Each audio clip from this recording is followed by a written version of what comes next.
What's going on, everyone? JBuck here, and Apple TV Plus, you sly temptress, back with another quality show, the supernatural horror fantasy series, The Changeling. If you haven't, definitely check out the first 3 episodes, as we're going to be breaking down everything, recapping the story, comparisons to the novel, some wild theories, and our initial reaction to this new LaKeith Stanfield and Backo-led spooky series. Thank you so much for clicking this. We're going to be covering this weekly, so get on board. But enough of the pleasantries. Let's get into the first 3 episodes of The Changeling.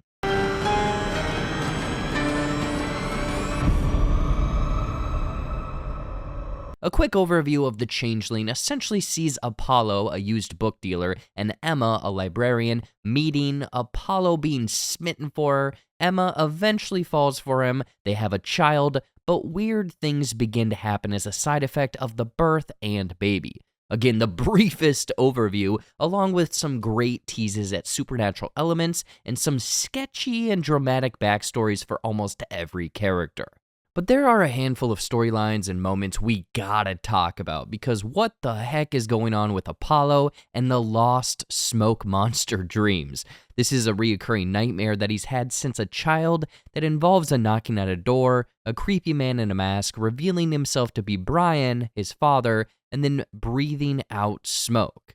At first, this is obviously jarring, but then we learn in episode 3 from Lillian that pieces of the nightmare are actually real. They're memories of Apollo's at a young age when he was left at home while his mother went to work, meaning that Brian, his father, had actually visited him, but not since Lillian asked for a divorce all the way, those years ago. Now, I don't think that this is going to be the last we see of Brian, because he and Apollo are very similar, especially in their attempts to land the woman of their dreams. Apollo pursues Emma much like Brian did with Lillian, and both utter the phrase, "You're coming with me," when talking to their respective children. Brian has got to be revealed down the line, especially because of the improbabilia box that was left at Apollo's. This was purposeful. We still don't know the meaning behind the name improbabilia or why Brian was, breathing smoke, but I think the book, To the Waters and the Wild, may hold more secrets than the series is letting on. We know this is going to really steer into the occult and supernatural material soonish because of earlier teases. For example, the Aleister Crowley postcard. I listened to a big old long podcast series on this dude via the last podcast on the left, and I prayed that this guy is not involved at all. I'm getting off topic, but reeling things back, Emma's Brazilian adventures are another major event in these first 3 episodes, because what the heck kind of curse did she get herself into? We know that she met with this someone that is definitely a witch, she at least looks like a witch, and was told that she'd be granted 3 wishes when this small red string fell, keyword here, fell off of her wrist. The reason I say this is because Apollo cuts it off soon after hearing her story. Now, we know 2 of the 3 wishes are revealed via her friend at dinner, marriage and a healthy baby, but the 3rd is still a mystery. I want to say it's involved with the photographer mentioned in the fact that the string was cut off. So her final wish may turn into this weird monkey paw situation and be twisted because the rules of the wishes weren't followed exactly. Either way, this may be the cause of Emma's downfall, destructive behavior, and causes for disappearance.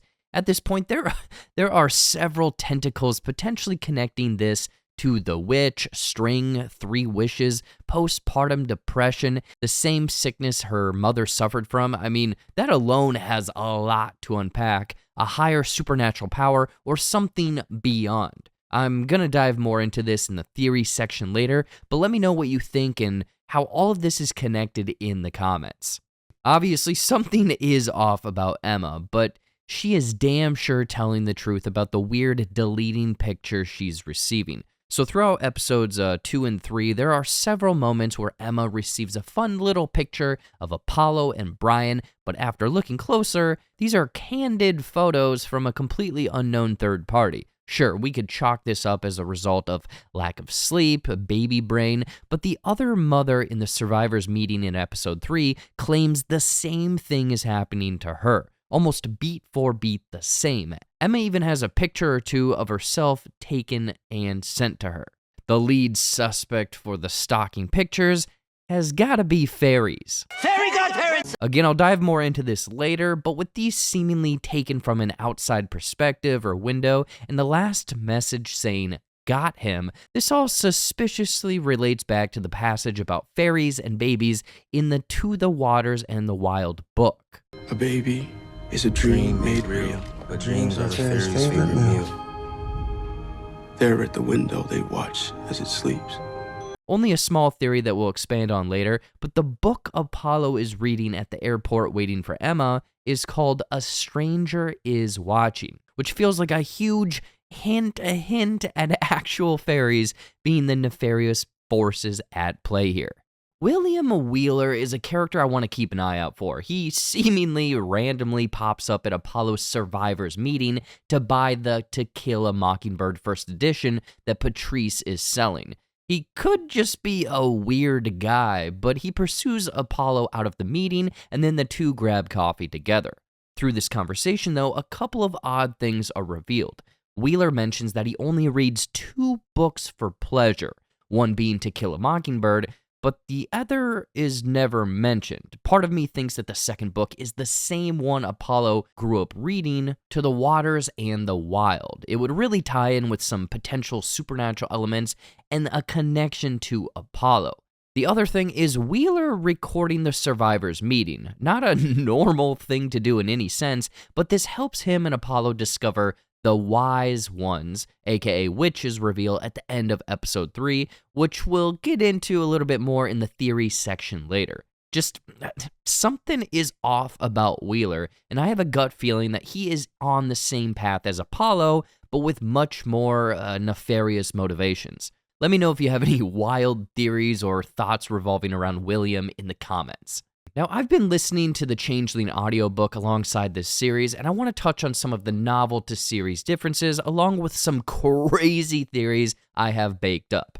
But there may be some minor or accidental spoilers, so here is your spoiler warning for anyone worried. Okay, is everyone clear? Let's go. Surprisingly, the novel is almost beat for beat what is happening in this series as of now. Different series of events, of course, and there is a bit more depth into certain events. For example, Apollo's inception into the book world, along with his library holdup and stay at Riker's Island, is expanded on a bit more, explaining he held up the library for 6 hours. Another part is his trip back to the playground he and Brian frequented, and how the other dads basically berate him to get out of there and never look at their children again, despite him being friends, weeks earlier. One of the glaring things that hasn't been mentioned in the novel yet is how this series opens with the mention of the Norwegian ship called Restoration, and how they had help making it to America. July 5th, 1825 to be exact. 52 men and women sailed out of Norway in an undersized sloop they named Restoration. These immigrants sought religious freedom from persecution, so they fled to America. Not just an improbable crossing, an impossible one. How in the world did they make it? They had help, that's how. This stood out to me especially since Emma's friend at dinner mentions the photographer connected to Emma's third wish and the nude portrait was Norwegian. So put on those theory hats because yes, it's pretty much spelled out that Emma is a witch at the end of the day, but this trip to Brazil and meeting the old woman who tied the string around her wrist was all part of this elaborate universal plan to have Emma discover her true potential. She is a witch with supernatural powers, not of this world, as we saw her easily grab a scalding hot tea kettle, but also the power on the train flickers when she gives birth, almost in a way of she's controlling it. Her friend mentioning Emma looked like a damn sorceress in the fabled nude photo kind of alludes to this too. So I'm saying that Emma's mysterious third wish has something to do with her being this all-powerful being or discovering her natural roots, tying back to the Brazilian, Portuguese, Revolution VHS tapes that she was glued to as a child, and why her mother was acting so erratic the day that she tried to burn the family alive. Emma is a witch, and we're going to discover she's safely in a different realm, hinted at by the webpage of The Wise Ones at the end of episode 3, but here she's going to find out her mother is still alive. What a twist! This has got to lead to the mysterious man named Cal that caused Emma to seek out the chains and essentially start her crazy path of self-discovery. Not only is Cal mentioned in this series, but in the novel, the woman in the survivors meeting name drops this Cal person too. So my theory is once Emma is in this different realm with her mother and other witches, Cal is going to be revealed to be the leader and one of the passengers on the original Restoration ship mentioned in the series opening. Crazy supernatural mumbo-jumbo is on the way, along with another theory that's hinted at throughout these first 3 episodes. Fairies are in fact behind the switching of babies and the strange photos Emma and the other women were receiving. In fantasy lore, a changeling is often referred to as a fairy who is swapped in place of a human baby. This mortal child is then taken back to the realm of the fairies to be raised and put to work, while the creature left behind usually sickens and dies. This definition alone ties in with a lot of what we've already mentioned. Heck, even the picture book Apollo reads alludes to this. A baby is a dream made real. But dreams are the fairy's favorite meal. There at the window they watch as it sleeps. But the missing child/baby fiasco is a looming issue in each of these first 3 episodes. Of course, a couple of people scream about their baby not being real, but there are missing children posters all throughout the city showing that this seemingly isolated incident with Emma is actually widespread. Sure, maybe I'm digging too deep, but the breadcrumbs are there, and I think this series is about to take a hard right into some supernatural fantasy mumbo-jumbo, and I personally cannot wait. My initial reaction to The Changeling is, hell yeah, give me all of the weird supernatural dark fantasy you've got. It helps that there's going to be this ongoing mystery, so I think the story alone is a strong draw.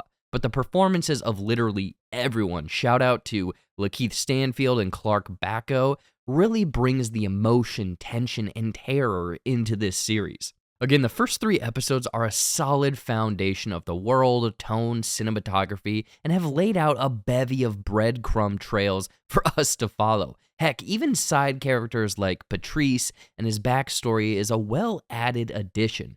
This is the perfect fall/spooky time series that I hope a lot of people are watching. I cannot wait for another episode, and Apple TV Plus continues to show they are focused on quality. Watch The Changeling. Do it. Seriously, do it. Do it. Do it.